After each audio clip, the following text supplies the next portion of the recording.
তো গত জুলাইতে আমরা একটা সাডেন প্ল্যান করে বাইক করে চলে গেছিলাম মন্দারমণিতে। আর আমরা বেরিয়েছিলাম ভোর, তখন বাজে 5:15। আর বৃষ্টি তো সেই সময় তো সেই নিম্নচাপ ছিল, বৃষ্টির মধ্যেই আমরা বেরিয়ে গেছিলাম। কোলাঘাটে পৌঁছে ওপার বাংলা রেস্টুরেন্ট থেকে আমরা আমাদের ব্রেকফাস্টে ছেড়ে নিয়েছিলাম, যার মধ্যে ছিল বাটার টোস্ট, চা, বিস্কুট আর ছিল এখানে বয়েলড এগস।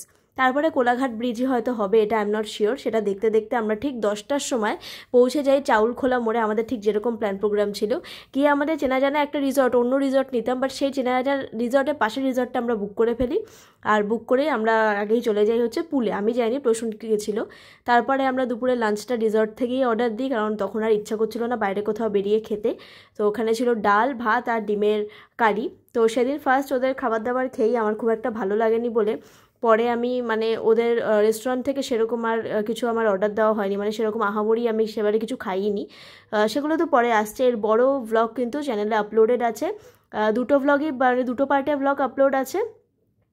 আমি একটা তোমাদের সাথে রিলেটেড ভিডিওতে শেয়ার করে দেবো, আর বাকিগুলো তোমরা চ্যানেলে একটু ভিজিট করে দেখে নিও। তো দুপুরে লাঞ্চটা করে সন্ধ্যেবেলা আমরা ঘুম টুম দিয়ে উঠে তারপরে বেরিয়ে গেছিলাম পাশের মার্কেটটা একটু এক্সপ্লোর করতে। যেহেতু রিসর্টটা একটু মার্কেটের পাশে ছিল বলে আর বাইকটার সাথে ছিল বলে আমাদের অনেকটাই সুবিধা হয়েছে।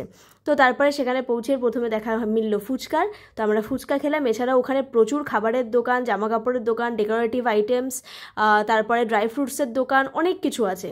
তো সেখানে প্রথমে গিয়ে একটু সমুদ্র দেখে নিলাম, আর সেবারে কিন্তু মোটামুটি ভালো ঢেউ পেয়েছি মন্দারমণিতে। তারপরে চলে গেছিলাম চা খেতে। আর কি বলবো, এরকম চা কোনোদিন খাইনি, আর ভবিষ্যতে মনে হয় কোনোদিন খাবও না। এত সুন্দর খেতে চাটা।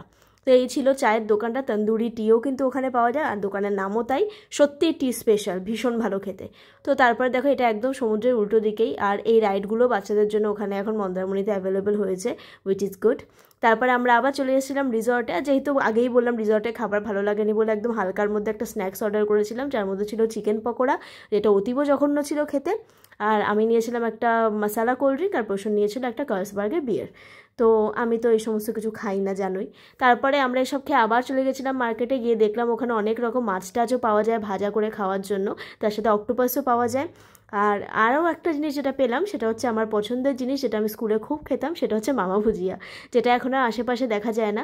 তো প্রসূন দেখতে পেয়েই আমাকে বললো, তুমি কটা খাবে বলো। তো ওখান থেকে 50 পিস কিনে নিয়ে এসেছিলাম একবারে। তারপরে এবারে হচ্ছে প্রসূনের খাওয়ার পালা। আমার যেহেতু সেনকার খুব একটা খাওয়ার ইচ্ছে ছিল না, তো ও মোটামুটি টুকটাক টুকটাক করে অনেক কিছুই খেয়েছে। তো এখানে দেখো ও খাচ্ছিল পাপড়ি চাট, আমি ওর কাছ থেকে একটু টেস্ট করেছিলাম। তারপরে ও খেয়েছিল আবার ভুট্টা। তো বৃষ্টির ওয়েদারে সমুদ্রের পাশে দাঁড়িয়ে গরম গরম ভুট্টা খাওয়ার মজাই আলাদা। তো ভুট্টা খেতে খেতেই আজকে ব্লগটা শেষ করছি। দেখা হচ্ছে নেক্সট ব্লগে। Bye bye, tata.